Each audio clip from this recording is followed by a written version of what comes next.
पढ़ेंगे हम लोग इस्लाम धर्म और अरब साम्राज्य। ये आज का क्लास संख्या 3 है। इसमें किसी का नहीं, दूसरा डाल दीजिए। इसमें हम लोगों ने पिछले क्लास में पढ़ा था कि इस्लाम धर्म के बारे में या अरब प्रदेश के बारे में जानकारी के स्रोत क्या है। इसके बाद हमने पैगंबर हजरत मोहम्मद साहब के जीवन चरित्र, उनके उपदेश, उनके शिक्षा को पढ़ा। और अंत में हमने ये जाना था कि मोहम्मद साहब का जब इंतकाल हो गया तो मोहम्मद साहब का अपना कोई बेटा नहीं था। तो मोहम्मद साहब ने क्या किया, अपने उनके मरने के बाद अरब प्रदेश में वरिष्ठ मुसलमानों की एक सभा थी, संस्था थी, जिसका नाम था उम्मा ने क्या किया, लोगों का सहमति मतलब विश्वास हासिल करने के लिए मोहम्मद साहब का सबसे प्रिय मित्र अबू बकर को खलीफा के पद पर बैठा दिया कि यही इनके साम्राज्य का रखवाला होंगे। अबू बकर ने कहा कितने बड़े साम्राज्य का शासन संभव नहीं है। तो उम्मा ने क्या किया, मतलब उनके साम्राज्य की देखरेख करने के लिए एक पद का सृजन किया। उस पद का नाम था खिलाफत। और खिलाफत के पद पर बैठने वाले व्यक्ति को क्या कहा गया, खलीफा कहा गया। इस क्रम में हमने कहा था पहला खलीफा अबू बकर, दूसरा बने उमर, तीसरा उस्मान बने, चौथा बने अली बने। अली खलीफा एक षड्यंत्र के शिकार हो गए और षड्यंत्र के शिकार के तहत 661 ईस्वी में उनके ही समर्थक, जो बाद में ऊंटों की लड़ाई के बाद उनका विरोधी हो गया, उनके विरोधी को खर्जी कहा गया, एक मस्जिद में विश्राम कर रहे थे। उस मस्जिद में ही खर्जी ने उनके क्या कर दिया, हत्या कर दिया। हमने पिछले क्लास में चर्चा किया है, जाना है कि अली के मृत्यु के बाद एक उमैयद खिलाफत की स्थापना हुई। उमैयद वंश के जो एक राजा थे जिनका नाम था मुआविया ने सत्ता प्राप्त करने के लिए एक षड्यंत्र रचा और षड्यंत्र के तहत अली की तो हत्या करवा ही दिया, उनके बेटा हसन हुसैन की भी जैसे तैसे। देखिए, जो राजा होगा उसका नाम होगा। अजमल मानने को तैयार नहीं है, लेकिन मुआविया के बेटा ने ही, मुआविया ने अली के बड़ा बेटा को षड्यंत्र में हत्या किया या नहीं किया? किया। अपने बेटी से ब्याह कराया और जहर दिवाकर मरवा दिया। षड्यंत्र में शिकार थे ये भी। हाँ, उसके बाद ये छोटा बेटा की हत्या नहीं करना चाहते थे, तो फिर कूफा का गवर्नर अपने बेटा को बना दिया। और जैसे ही मुआविया का बेटा कूफा का गवर्नर बना तो क्या हुआ, अली के छोटा बेटा को करबला के मैदान में हुसैन और हुसैन के सारे साथियों को बड़ी दर्दनाक तरीके से क्या कर दिया, हत्या कर दिया। मुआविया के बेटा नहीं किया।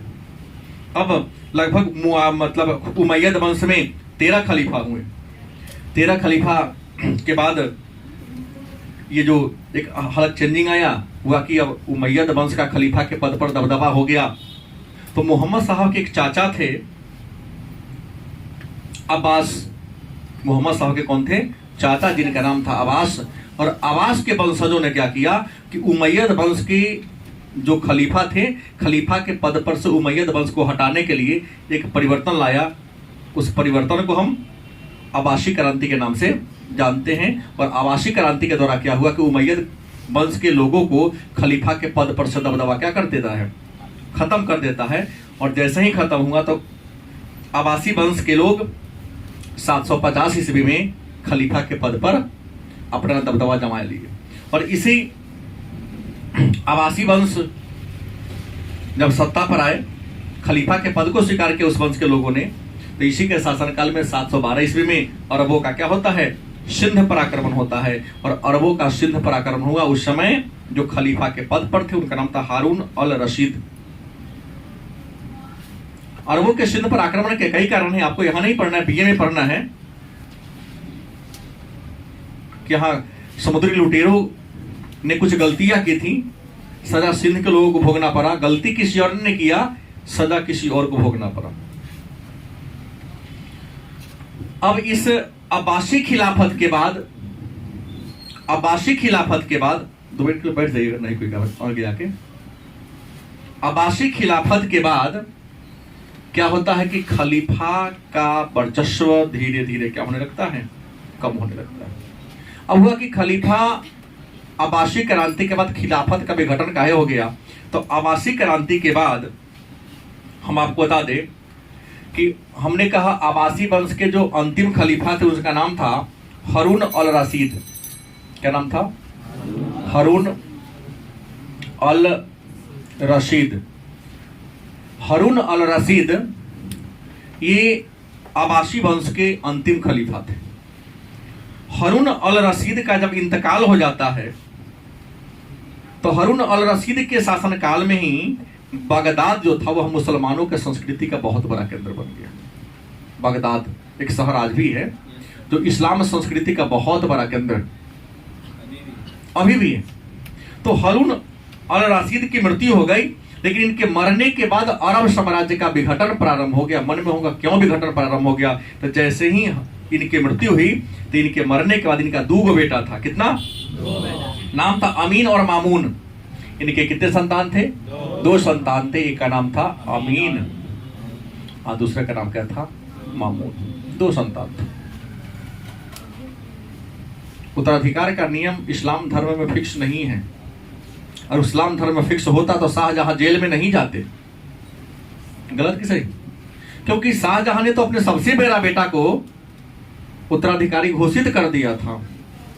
औरंगजेब क्या किए? आए, सत्ता प्राप्त करने के लिए अपने पिता को जेल में डाल दिया और स्वयं सत्ता को हथिया लिया। अपने अन्य भाइयों की भी उन्होंने अलग अलग तरीके से हत्या कर दिया। तो इस्लाम धर्म में उत्तराधिकार का कोई नियम नहीं है। हमको लगता है कि यायावर समाज वाला परंपरा कभी कभी देखने को मिलते कि माइट इज राइट, जिसकी लाठी उसकी भैंस। रशीद के मृत्यु के बाद उनका दोनों बेटा सत्ता प्राप्त करने के लिए, खलीफा के पद पर आने के लिए संघर्ष करना शुरू कर दिया। मतलब दोनों में क्या हो गया? गृह युद्ध हो गया। शीत युद्ध अलग बात होती है, गृह युद्ध क्या होती है? अब गृह युद्ध क्या है? तो मान लो कि पिताजी के पास तुम्हारी संपत्ति है, नहीं क्या भाई है तुम? तो कोई विवादे नहीं है। तुम कितने भाई हो? तुम अकेले? भर सके बिगड़ रहा है। हाँ, नीतीश 2 भाई है, तुम भी 2 भाई है। क्या कितना जमीन है आपके पास? ये कोनो बात है? अच्छा, 5 एकड़ वाला ये क्या भाई है? करा हो? हाँ, जब घर जाता है ना तब 15 दिन रह जाता है। मालूम है? पता चला क्यों रह जाता है? तो छोटका घरे रहता है, यहाँ बहुत छोटा। तो इसको लगता है बड़ा है फिर भी लाज शर्म कम है। घरे वो हमेशा रहता है तो घर का जितना अच्छा अच्छा खाना हो तो वही खाता हो। तो जाता है एक बार 15 दिन वो घर रह जाता है। अब 15 दिन में 6 महीना के हिसाब से आगे चलाता है। एकदम सही बोला। प्रश्न ये है कि 2 भाई हुआ तो 2 भाई हुआ कि पिताजी के मान लो 5 एकड़ संपत्ति है, जमीन है। तो 5 एकड़ जमीन को लेने के लिए कि पिताजी के बाद ये सोचेगा हम मालिक बनेंगे, इसका छोटका कहेगा हम मालिक बनेंगे, ऐसे दोनों को लेकर दोनों भाई में क्या हो जाए? भैयारी में मारपीट ना होता है। कहला होता भैयारी मारपीट, जमीन जायदाद के लिए, रुपया पैसा के लिए। तो 2 भाइयों के बीच अगर जमीन जायदाद के लिए, सत्ता के लिए संघर्ष हो जाए तो उसे क्या कहेंगे? यही रशीद के मृत्यु के बाद 2 बेटा शायद होशियार नहीं था। दोनों होशियार होता तो कभी लड़ता ही नहीं। चलो बड़का भाई है, तू बन जाओ राजा की कुर्सी पर जाओ, उसके बाद हम आपके सानिध्य में पलेंगे बढ़ेंगे। घमासान हुआ इसी युद्ध का। देखो, घर ग्रामीण बुजुर्गों ने ठीक कहा कि घर फूटे गवार लूटे। अगर तुम आपस में मतभिन्न हो जाओगे तो बाहरी लोग इसका फायदा उठा लेगा।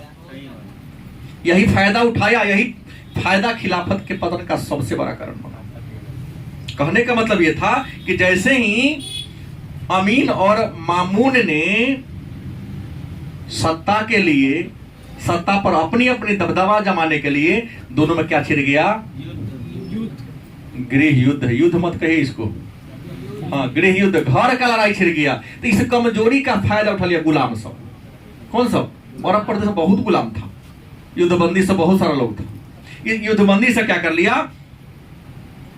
इसका फायदा उठाया। और आपको बता दें, गुलामों ने एक गुट का निर्माण कर दिया, कहा गया उसको मामलुक। गुलाम को मामलुक भी कहा जाता है, गुलाम को दास भी कहा जाता है। गुलाम कहो, मामलुक कहो या दास कहो, कोई अंतर। सारे गुलाम क्या हो गए? इकट्ठा हो गए, संगठित हो गए, और संगठित होकर क्या किया? आक्रमण कर दिया। मतलब सत्ता के विरुद्ध ही, खिलाफत के विरुद्ध ही एक विशाल ग्रुप बना लिया। इस विशाल ग्रुप का फायदा क्या हुआ? एक हुआ तुरान में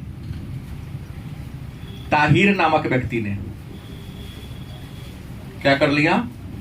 ताहिरी वंश की स्थापना कर लिया। कौन वंश? पहले तो पूरा तुर्की के क्षेत्र में खलीफा का ही चलता था, लेकिन जैसे विवाद हुआ, विवाद का फायदा उठाया मामलुक। पूरा जो तुर्की था ना, पूरा तुर्क का लोग ही गुलाम था। यहां मक्का प्रदेश का कुरैशों का पूरा गुलाम था। उसको भोजन के अलावे और काम के अलावे अन्य चीज सोचना ही नहीं था। गुलाम देखा कि दास्ता से मुक्त होने का बढ़िया अवसर है, दोनों लड़ रहा है, तो तुरान में ताहिर ने कौन वंश स्थापना कर लिया? ताहिरी वंश की स्थापना कर लिया। यहीं पर याकूब ने सफावी वंश, याकूब नामक व्यक्ति ने सफावी वंश की स्थापना कर लिया। उसके बाद याकूब में एक और इसका विरोधी था, शमानी वंश। शमानी वंश स्थापना कर लिया। सीरिया में तुलूनी वंश। मेरा कहना है कि हम 2-4 का ही नाम बता रहा हूं। इस गृह युद्ध का फायदा उठा लिया अन्य लोगों ने। देखिए ना, अगर आप 2 भाई हैं, दोनों भाई आपस में लड़ झगड़ रहे हैं, इस लड़ाई झगड़ा में फायदा कौन? पड़ोसी उठा लेता है। और आप अपने को मजबूत करने के लिए दिल खोलकर अपन सामान उसको फ्री में देते रहते हैं। अब वो फ्री में लेकर आपके मजबूरी का क्या कर रहा है? फायदा उठा रहा है कि 9 देंगे तो हमारा भाईवा कैसा दे देगा। चुनाव के समय आता है, देखते हैं जो प्रत्याशी खड़ा है, क्षेत्र में घूमने जाता है तो सोचता हम नहीं देंगे तो फलाना तो देवे करेगा, हमारा तो वोट घट जाएगा, तो वही बांटता है। आज वोट देने वाले जो जनता लोग है खूब फायदा उठाते हैं। हाँ, अब आप गए तो आपसे भी कुछ खर्चा करवाएंगे क्या? पापा तो कह रही हो, तो अब ये आए तो इससे भी कुछ खर्चा करवाएंगे। अब फोटो एक ही को है। उसके बाद इसी तरह से कई राजवंशों की क्या कर लिया? स्थापना हो गया। और मिस्र में फातिमी वंश आ गया। कौन आ गया? मिस्र में मतलब मोहम्मद साहब के जो बेटी थी, उन्हीं के संबंधियों ने क्या कर लिया? फातिमी वंश का स्थापना कर लिया। और फातिमी वंश का स्थापना हुआ तो ये थोड़ा मजबूत था। और एक और खिलाफत आ गया जिसका नाम था फातिमी खिलाफत। मतलब अब्बासी खिलाफत के पतन के बाद खलीफा के पद पर फातिमी वंश के, मतलब मोहम्मद साहब के जो बेटी थी, उनके वंश का दबदबा खलीफा के पद पर क्या हो जाता है? कायम हो जाता है। और इसी समय इस तुर्की के क्षेत्र में रहने वाले कबीलों ने क्या किया? अपनी स्थिति को मजबूत करने के लिए अगल बगल के क्षेत्र पर क्या करना शुरू कर दिया? आक्रमण करना शुरू कर दिया। इसी आक्रमण के सिलसिले में आपको बता दें, अफगानिस्तान एक देश है जो भारत से सटा हुआ है। यहीं पर एक राज्य है गजनी। गजनी एक राज्य है। गजनी का राजा 997 ईस्वी के आसपास एक व्यक्ति बना, उसका नाम था महमूद। क्या नाम था? महमूद। चूंकि यह गजनी का राजा था इसलिए इसका नाम पड़ गया महमूद गजनवी। सत्ता प्राप्त किया तो खलीफा ने इन्हें बहुत अपना एक मुकुट देकर सम्मानित करने का काम किया था। इनको खलीफा के सामने कसम खाए थे महमूद गजनवी कि इस्लाम क्षेत्र में जो गरीबी है उस गरीबी को हम क्या कर देंगे? दूर कर देंगे। और इस्लाम साम्राज्य को क्या करेंगे? फैलाएंगे। जैसे मोहम्मद साहब ने भी इस्लाम को विस्तार करने के लिए धर्मांतरण की नीति अपनाई थी। और जबरदस्ती नहीं, लेकिन किया ना। लेकिन जबरदस्ती नहीं था, लेकिन माध्यम तो था कि आप जो गैर मुसलमान अरब के क्षेत्र में हैं उन्हें जजिया देना पड़ेगा। मुसलमान जजिया नहीं था, अन्य प्रकार का टैक्स था धर्म के नाम पर। तो वो जो धर्म के नाम पर है, तो आप जो धर्म के नाम पर देंगे वो हम मदरसा के विकास के लिए, मस्जिद के विकास में खर्च होगा, लेकिन आपके मस्जिद के लिए नहीं, आपके सुरक्षा के लिए। हम लोग चलते थे तो सफा नामक, जैसे अब मैं अगला पाठ्य पढ़ाऊंगा चंगेज खान पढ़ाऊंगा, तो चंगेज खान के शासन काल में अगर व्यापारी को सुरक्षित यात्रा करना है तो आपको टिकट लेना पड़ा। सफा टिकट था। जा रहे हैं 12 बजे रात के, अगर वो टिकट आपके हाथ में तो चोरवा देख लेगा। टिकट है तो आपके सामान को नहीं लूटेगा, और तुम्हारे हाथ में टिकट नहीं है तो तुम्हारे सामान को लूट लिया जाएगा। क्या जी? ऐसा था ना। तो यायावर समाज थे, मतलब यायावर का मतलब उनका सभ्यता का नाम का चीजें नहीं था कि किसे क्या करना है। सो तो यही बात हुआ, महमूद गजनवी ने कहा कि हम इस्लाम साम्राज्य का विस्तार करेंगे और मुसलमानों में जो गरीबी है उस गरीबी को क्या क्या करेंगे, दूर करेंगे। यही सोचकर, ये नहीं कि केवल महमूद गजनवी ने इंडिया पर ही आक्रमण किया, अलग अलग देशों पर भी आक्रमण किया। और इस महमूद गजनवी ने 1001 ईस्वी से 1027 ईस्वी तक भारत पर 17 बार आक्रमण किया। महमूद गजनवी ने इंडिया पर कितने बार आक्रमण किया? 1001 ईस्वी से 1027 ईस्वी तक इंडिया पर कितने बार अटैक किया? 17 बार आक्रमण किया। इस इंडिया पर आक्रमण का उद्देश्य इस्लाम का विस्तार इसका नहीं था, एक लाइन में जान लो। इंडिया पर महमूद गजनवी के आक्रमण का एक ही उद्देश्य था, क्या? धन प्राप्त करना।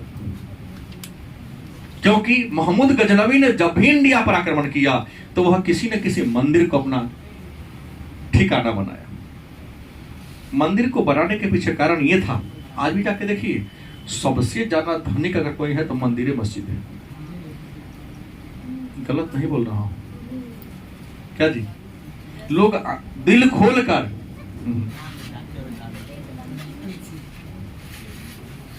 दान देते हैं।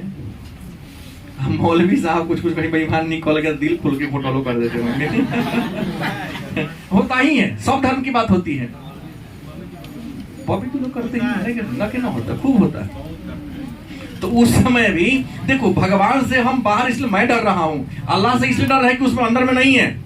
आज जो पद पर चल जाता है ना, सुनिए ना, कोई एक बाबा थे, नित्यानंद बाबा कि राम रहीम बाबा थे, लोगों के नजर में ये आसान थे, बड़े बड़े थे, अंदर क्या कुकर्म करते थे भगवान जाने। नाम लेने में भी लगता गंगा जल से स्नान करेंगे तो पवित्र होंगे। नहीं, ऐसा नहीं। फेमस है तो अपने योग्यता के लिए फेमस है, इन तरह के दिखावा नहीं कि मटर छू, बाबा के हाथ के मटर छोड़ ले लेगा तब 20 रुपए में मटर। बाबा अपने हाथ से बैगन उगाते हैं, राम रहीम वाले चढ़ थी ना, तो उनके हाथ का बैगन खाओगे, देख बैगन की कीमत 10,000 रुपए। ये कथी हो गया, तू भगवान हो गया क्या? कैसे कैसे अनहर लोग सब है, पता नहीं चलता है। अच्छा कर्म नहीं करेगा और अधर्म करके कुछ पैसा देकर धर्म में बदलने के काम। तो ईसाई बगावी में क्या अंतर हो गया? पाप मोचन पत्र खरीदने की जरूरत क्या है? पाप करो ही नहीं कि पाप मोचन पत्र खरीदने की जरूरत पड़े। क्या है? किसी को सताओ ही नहीं कि तुमको डर में जीना पड़े। गलत सही? सताइएगा तब ना, किसी को आप मारिएगा तब ना आपको कल मारने आएगा। तो आज किसी को प्रहार ही नहीं करोगे कि तुमको डर से जीना पड़े। तो प्रश्न यह हुआ, 27 बार आक्रमण किया। ठिकाना किससे बनाया? मंदिर को बनाया। क्यों बनाया? तो मंदिर में बहुत ज्यादा पैसा था। और इसी महमूद गजनवी ने 1025 ईस्वी में गुजरात के सौराष्ट्र में एक मंदिर है, सोमनाथ मंदिर, उस समय का सबसे धनिक मंदिर, आज भी धनी है। सीता जारी किया था। तो प्रश्न ये है कि 1025 ईस्वी में, बीपीएससी में कई बार प्रश्न किया हुआ है, ये कब लूटा था? 1025 में लूटा। कहा जाता है इसके तहत खाना में बहुत पैसा था, बता नहीं रहा था। तो सात कल लगभग 50,000 साधु संतों ब्राह्मणों को इसने हत्या किया कि बताओ खजाना कहा। लौटने के क्रम में 50 मन सोना लूट के ले गया। और चांदी सबका सोना गहना हुना का तो हिसाबे छोड़ दो। हाँ, तो रास्ता में एक से एक लुटे रहा था, इसको भी रोका, ऊपर से कुछ बांट के दे दो। उधर से जब वापसी में आया उसके बाद यही सब कभी कर का शनि नहीं था, शनि भी छीन लेता कुछ। तो रास्ता में लेके मतलब घोड़ा गधा जितना लादा सका उतना पर लाद के ले गया। और 1000 क्या करेगा, लाद लेके ले जाया था, रोकने वाला कोई था नहीं, लूट के ले गया। शनि अपने सकारा है कि सर हम होते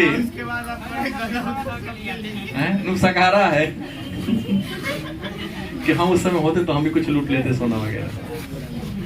खैर हमने किया कि ये किया 1027 में। अब कहिएगा सर ये बात आप झूठो बोल सकते हैं, हम क्या ना मानेंगे?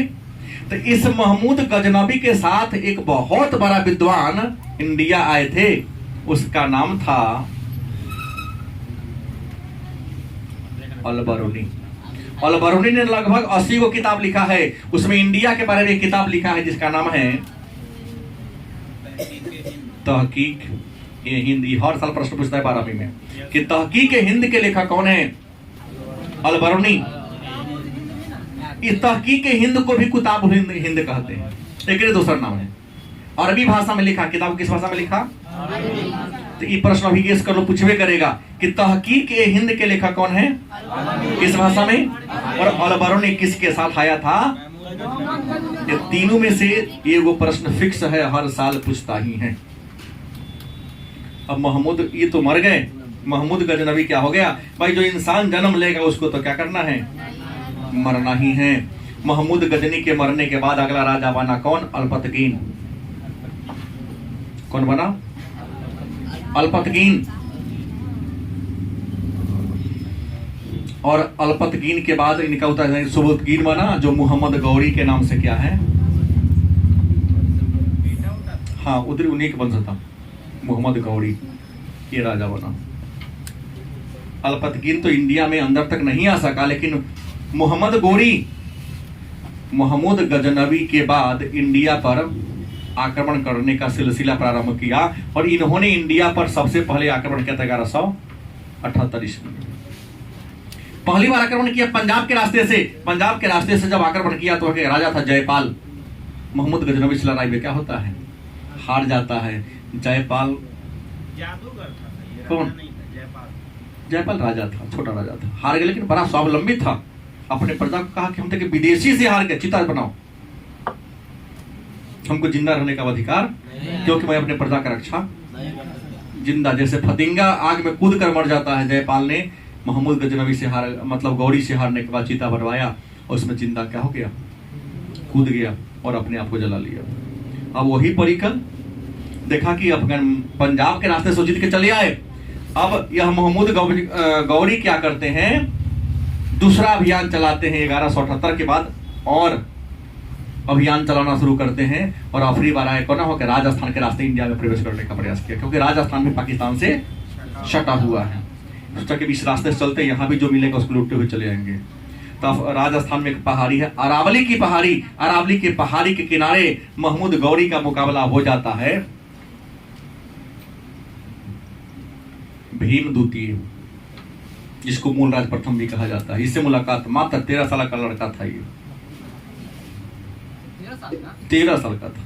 बाप मर गया था, राजा के पद पर वो बैठ गया था, लेकिन उसकी माँ जो थी शाह तुर्कान, वो उसका नेतृत्व कर रही थी। 13 साल के बच्चा को आगे बढ़ा के उसकी जो महिला लड़ना शुरू की, मोहम्मद गौरी को लगा कभी इंडिया में दोबारा इस रास्ता से आएंगे ही नहीं, कि इंडिया में मतलब एक से एक प्रतिभा के संपन्न लोग भी होते हैं। मतलब अरावली पर्वत के किनारे भीम द्वितीय ने मोहम्मद गौरी को क्या किया? हराया। पुनः मोहम्मद गौरी लौट तो गए, लेकिन हार नहीं माने। 1191 ईस्वी में पुनः पंजाब के रास्ते से आना शुरू किए। तो इस समय इनकी मुलाकात हो गई किसकी? पृथ्वीराज चौहान से। किससे हुआ? पृथ्वीराज चौहान से। थानेश्वर के राजा पृथ्वीराज चौहान से इनकी मुलाकात हुई, और 1191 ईस्वी में मोहम्मद गौरी और पृथ्वीराज चौहान के बीच एक घमासान युद्ध होता है। इस युद्ध को हम तराइन के प्रथम युद्ध के नाम से जानते हैं। इस लड़ाई में पृथ्वीराज चौहान के वीरता को देखकर यह अचंभित रह गया और बुरी तरह से पराजित हो गया। पराजित होकर ऐसे हारा कि लगा भागने, न तो भूकंप आता था, आदमी दौड़ाना होता है, भगा नहीं हो रहा था, जाके गुफा में लुका गया। कहा कि अब इंडिया पर दोबारा अटैक हम नहीं करेंगे। लेकिन देश में गद्दारों की कमी नहीं है। जयचंद्र है तो मिर्जाफर है, एक से एक जयचंद्र और मिर्जाफर हमारे देश में है। नहीं तो इंडिया से जीतने की औकात किसी के है ही नहीं, क्योंकि एक से विद्वान, बुद्धिमान और पहलवान भी इंडिया में। खली जैसे भी एक बार 24 को लपेट लेता है। ऐसे ऐसे लोग हैं। दारा सिंह जैसे भी लोग हैं जो ट्रेन को भी कहते बरान हम खींच लेंगे। अब सही है गलत है मैंने सुना है, कहा कि मैं रोकूंगा, चला लोगों ने कहा कि रोके, कहीं मर गया तो पृथ्वीराज चौहान से लड़ाई हुआ, हार गए। हार के गुफा में छुपे थे। इन्हीं के बारे में कहा जाता है इसने प्रण किया कि अटैक करवे नहीं करेंगे इंडिया पर। लेकिन देखा एक चींटी एक पत्थर पर चढ़ रहा है, बार बार क्या होता है? फिर चढ़ रहा है, फिर क्या होता है? 16 बार चढ़ा, गिरेगा, 17वां बार में क्या हो गया? तो 2 बार न मार खाए हैं, एक बार तो हम जीते हैं। इसी समय भारत के गद्दार से मुलाकात हो जाती, वो राजपूत जाति के थे जिनका नाम था जयचंद्र। क्या नाम था? गलत सही? हम तो उसको गद्दार मानता हूँ, मिर्जाफर को भी गद्दार मानता हूँ मुसलमान में, जयचंद्र को भी गद्दार, क्योंकि मिर्जाफर नहीं चाहता तो अंग्रेज का शासन कभी इंडिया पर नहीं होता, और जयचंद्र नहीं चाहते तो दिल्ली सल्तनत की स्थापना नहीं होती। तो जयचंद्र गया किसके पास? गोरी के पास, वही गुफा में नुकायल था। कहा कि हम उसकी कमजोरी जानते हैं और हम अपन सेना देंगे लड़ने के लिए, आप दूसरी बार अटैक करो उसके ऊपर। तो 1192 ईस्वी में पृथ्वीराज चौहान और मोहम्मद गोरी के बीच तराइन के मैदान में दूसरी बार युद्ध होता है, लेकिन पृथ्वीराज चौहान अकेला था और इधर मोहम्मद गोरी और जयचंद्र की सेना थी। दोनों में घमासान युद्ध होता है। इस लड़ाई में चूंकि पृथ्वीराज चौहान का मौसेरा भाई था जयचंद्र, हर कमजोरी जानता था। मोहम्मद गोरी को पता चल गया, उसको हरा दिया, हरा करके बंदी बना लिया, और मोहम्मद गोरी को कहा कि जान से मत मारो, दोनों आंख निकाल लो इसका। पृथ्वीराज चौहान का मोहम्मद गोरी ने आंख निकलवा के कहाँ बंद कर दिया? जेल में बंद कर दिया। कहाँ बंद कर दिया? जेल में बंद कर दिया, कारागार में बंद कर दिया। लेकिन मोहम्मद गोरी कहा कि गद्दार कभी किसी का मित्र नहीं होता है, कि आज तुमको अपना बदला सदभाना था तो हमारे माध्यम से गया, लेकिन तू हमसे भी कुछ गलती होगा तो हमारे विरुद्ध में किसी को साथ दे देगा ना। 1194 ईस्वी की कहानी है। चंदावर के मैदान में मोहम्मद गोरी ने किसको हरा दिया? जयचंद्र को हरा दिया, और वहां तो हत्या ही कर दिया उसको, कि गहरवाल वंश के राजा थे। पृथ्वीराज चौहान का एक राज कवि थे, नाम था चंद्र बरदाई। पृथ्वीराज चौहान के हिंदी साहित्य में पढ़ना है आपको। पृथ्वीराज चौहान के राज कवि थे, नाम क्या था? चंद्र बरदाई इनका नाम था। पृथ्वीराज रासो नामक किताब इन्होंने लिखा है। पृथ्वीराज रासो किताब में पृथ्वीराज चौहान और जयचंद्र की बहन संजोजिता की प्रेम कथा लिखा है। काहे इसको मरवा दिया? तो पृथ्वीराज चौहान जो था ना, जयचंद्र के वंश से प्रेम करता था। आई चाहता था कि ना अपना बहन को कैसे ब्याह नहीं करेंगे, क्योंकि ब्याह करेंगे तो हम आक्रमण कैसे करेंगे, वो राज हमको हड़पना है। और उसकी बहन कहेंगे हम तो शादी करेंगे। जिस दिन स्वयंवर रचा, उस लड़की ने किसी के गले में माला नहीं पहनाई। जयचंद्र क्या किया था? पृथ्वीराज चौहान का एक मूर्ति बनवा के गेट पर खड़ा कर दिया था कि तो चिकन औकात हमारे चौकीदार की तरह है, तो ब्याह के ना करेंगे। इसकी बहन क्या की? मिट्टी की मूर्ति को ही माला पहना दी। यहाँ पर पृथ्वीराज चौहान भी प्रेम करता था, वही जगह भेष बदल के खड़ा था, 20 सवा से उठा ले भाग गया कि माला हमको पहनाई था तो हमारी पत्नी हो गई, मूर्ति पहनाए चाहे फोटो के पहनाए, हम तो थे ही ना। इसी प्रतिशोध के लिए इसने इसकी हत्या करवाया था। सब सुन रहा है कि पूछे तो उससे? सब कहानी गौर से सुन रहा है, अध्यात्म में चल गया, अध्ययन से अध्यात्म की ओर जा रहा है। अच्छा है, तो हमने कहा कि चंद्र बरदाई गया मोहम्मद गोरी के पास। किसके पास गया? मोहम्मद गोरी के पास गया, और मोहम्मद गोरी को चंद्र बरदाई कहा कि आप तो हमारे चौहान को मारिए दीजिएगा, कोई दिक्कत नहीं है, लेकिन हमारे चौहान में एक बहुत विशेष गुण है जो आज तक आपने सुना नहीं होगा। उस करिश्मा को देख लीजिए, मन होगा तो मार दीजिएगा, हमें कोई फर्क नहीं पड़ता है।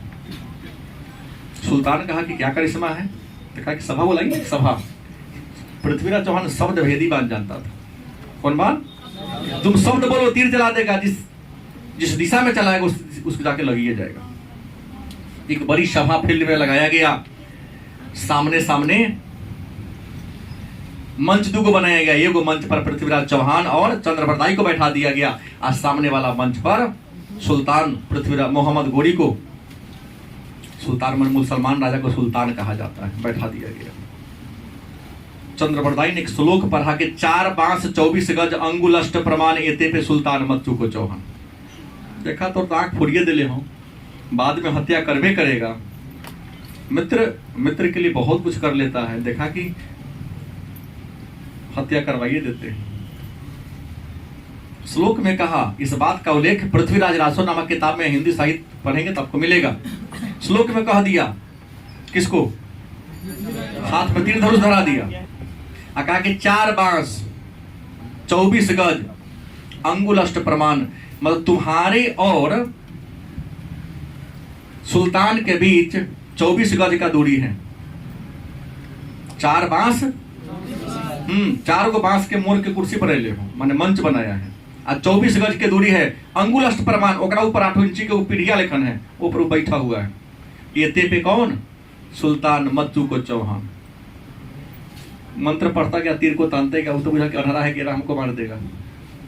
ये तो बोल दिया कि दूरी कितना है, दूरी के अनुसार तीर के डोरी को टाइट किया, गया मोहम्मद गोरी के गर्दन में लग गया, वहीं पर मर गया। एक इतिहासकार कहते हैं निकाला अपन तलवार, कौन? चंद्रप्रदाई, और अपने तलवार से अपने मित्र पृथ्वीराज चौहान के गर्दन को काट दिया और खुद भी अपना गर्दन।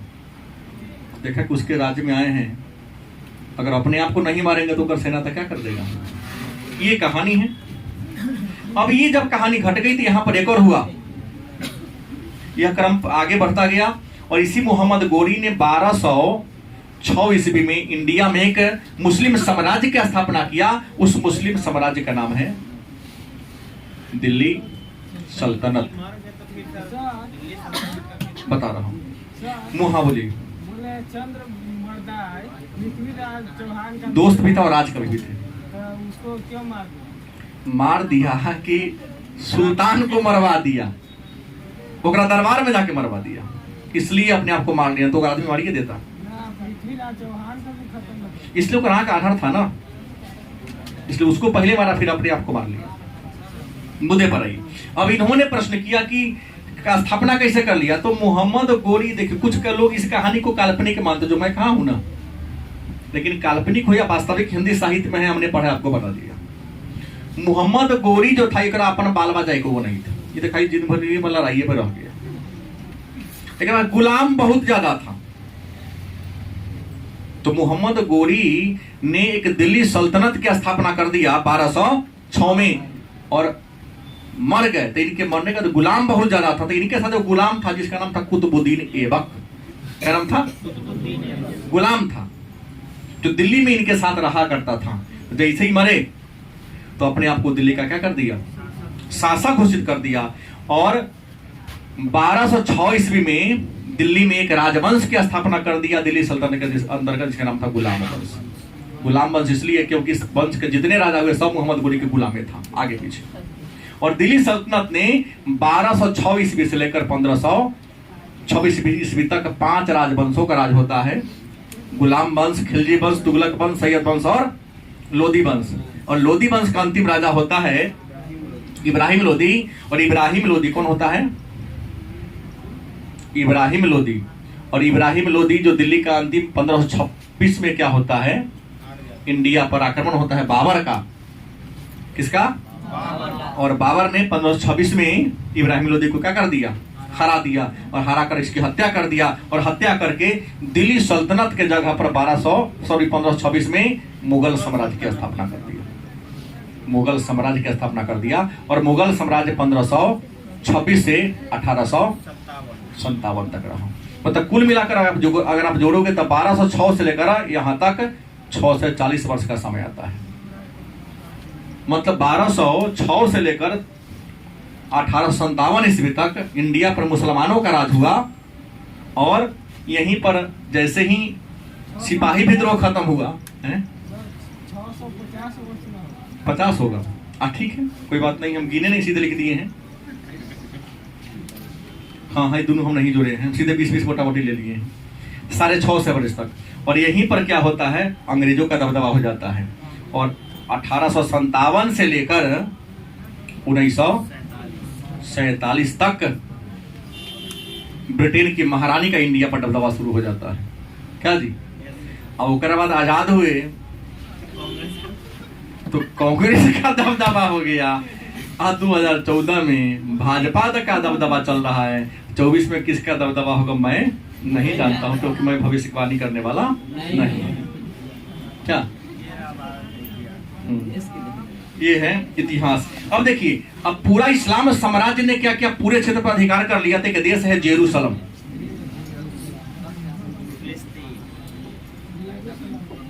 यरूशलम, इसको फिलिस्तीन भी कहा जाता है। और यरूशलम ऐसा जगह है जो ईसाई धर्म का, मुसलमान धर्म का, यहूदी धर्म का, सभी धर्म का एकदम पूजा स्थल है यरूशलेम। इसी को आज इजराइल भी कहते हैं। इसे यहूदियों का देश इजराइल को कहा जाता है। बात समझ गए? तो यहूदी धर्म का भी केंद्र था, मुसलमान धर्म का धार्मिक केंद्र था, ईसाई धर्म का भी केंद्र था। लेकिन अधिकार कौन कर लिया? मुसलमानों ने। तो मुसलमानों ने जब अधिकार कर लिया तो ईसाई सोचा कि वो हमारा धर्म का केंद्र है, अगर मुसलमान हथिया लिया है तो मुसलमानों को वहां से क्या कर दिया जाए? हटा दिया जाए। तो जेरूशलेम पर अधिकार करने के लिए मुसलमान एवं नहीं ईसाइयों के बीच 8 बार लड़ाई हुआ। कई बार? 8 बार लड़ाई हुआ। इस लड़ाई को क्रूसेड कहते हैं। क्या कहते हैं? क्रूसेड। और क्रूसेड का मतलब क्या होता है? धर्म युद्ध होता है। केवल एक छोटा सा राज्य को प्राप्त करने के लिए 8 बार लड़ाई हुआ, जिसका नाम क्या था? क्रूसेड। का मतलब क्या होता है? धर्म युद्ध। आज तक वो चल ही रहा है, लेकिन दबदबा हुआ नहीं। तो सोचते होइएगा कि यहाँ पर ये अटैक कर दिया, उसने वो अटैक कर दिया, चल रहा है। लेकिन इसमें प्रारंभ में ईसाई की सफलता मिली, लेकिन अंततः ईसाई को वहां से पीछे दबना पड़ा। और हाँ, पीछे दबना पड़ा क्योंकि मुसलमान जो सैनिक थे, योग्य थे, कुशल थे। और ईसाई धर्म के धर्मगुरु क्या करते थे? कभी विद्यार्थी को भेज देते थे, कभी निहत्था को, कि हमको गॉड ने सपना दिया है कि स्कूल के बच्चा जब जाएगा ना,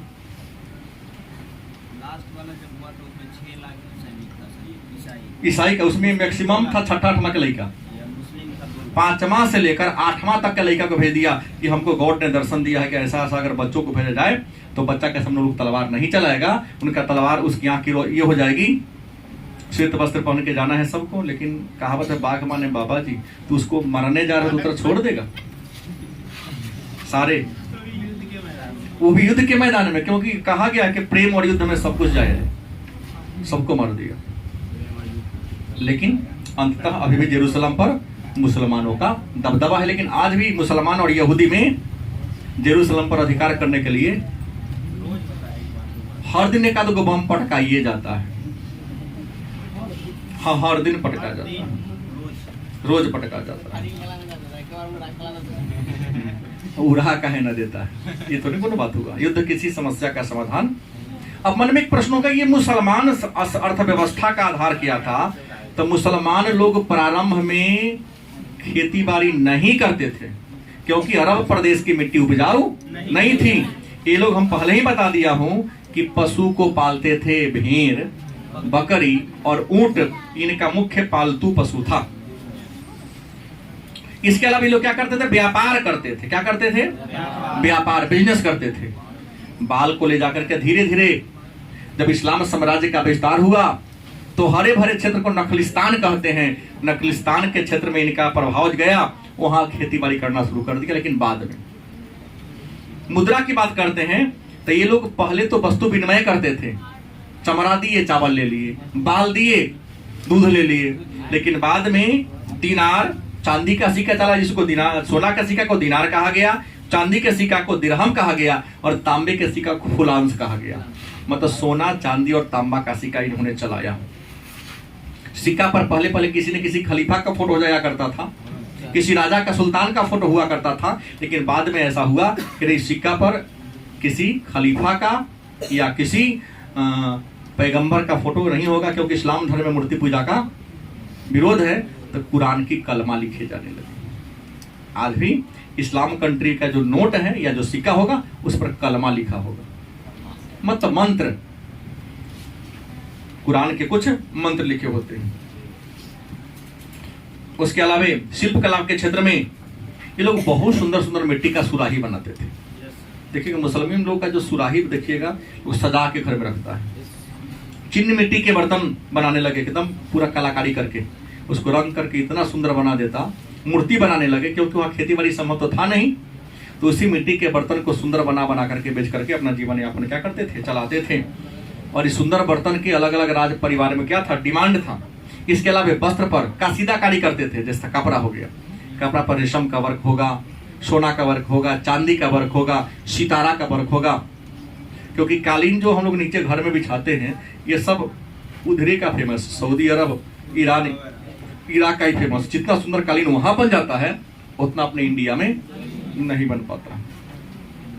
शिक्षा की बात करते हैं, पहले लोग पढ़ा लिखा, लेकिन धीरे धीरे इस्लाम धर्म एक स्वरूप बनाया तो पहले छोटे बच्चों को पढ़ने के लिए मकतब की स्थापना की गई। बाद में मकतब से थोड़ा आगे बढ़ा तो मदरसा बन गया और धीरे धीरे बड़े बड़े विश्वविद्यालय की स्थापना होने लगी, ताकि समाज क्या हुआ, सभ्य बन गया, शिक्षित बन गया और आगे बढ़ने लगा। कानून की किताब कौन था पहले बता दिया, हदीस था, तफसीर था, कुरान था, शरीयत था, ये सब कानून का किताब था। शासन चलाने का आधार भी यही था कि कुरान में जैसा लिखा हुआ था, हदीस में जैसा लिखा हुआ था, लोग सामाजिक और धार्मिक आचरण उसी तरीके से करते थे। बात समझ गए। भाषा में ये लोग अरबी फारसी भाषा को, उर्दू भाषा को लेकर चलते थे, लेकिन धीरे धीरे अन्य देशों से संपर्क हुआ तो इन लोगों ने उर्दू, फारसी, अरबी के अलावा अन्य भाषाओं को भी सीखने का प्रयास किया और सीखा भी। नहीं तो पहले इस बातों को ये लोग क्या करते थे, नहीं समझते थे। और उस मुसलमान विद्वानों ने जो कविताएं लिखी, उन कविता को जिस किताब में लिखा गया उसको कहा जाता है दीवान। क्या कहा जाता है? दीवान, मसनवी, ये सब पुस्तक का नाम है जिसमें कविता और कहानियों का क्या है, संग्रह है। जैसे भारत में है ना ये पंचतंत्र विष्णु शर्मा का, वैसे ही है दिमना और क्या है, दो सियार की कहानी है ना, दिमन्ना की कहानी। वो एक बुर्बक होशियार चला सियार होता है, कौआ होता है, सबका कहानी उसमें। अली बाबा 40 चोर, अली बाबा 40 चोर, अलिफ लैला, उधर के लोग वो पढ़ने वाला बहुत सुंदर सुंदर क्या है, नाटक है। जैसे अपने हितोपदेश पढ़ते हैं, पंचतंत्र पढ़ते हैं, वहां के लोग अली बाबा 40 चोर और अलिफ लैला की कहानी बड़ी रोचक तरीका से क्या करते हैं, पढ़ते हैं। कलीला और दिमना की कहानी, कलीला और दिमना कुछ विद्वान कहते हैं कि पंचतंत्र का ही अरबी अनुवाद है, कलीला और दिमना। इसमें दो सियार की क्या है, कहानी है। अल सिकंदर, 1001 रातें, इसके अलावा सिंदबाद, एक नावी की कहानी है, समुद्री लुटेरा को से व्यापारी को बचाने के लिए कैसे सिंदबाद साहसी नाविक यात्रा करता है। एक बच्चा होता है और व्यापारी के नाव को लूटने से क्या करता है, बचाता है। ये कहानी है।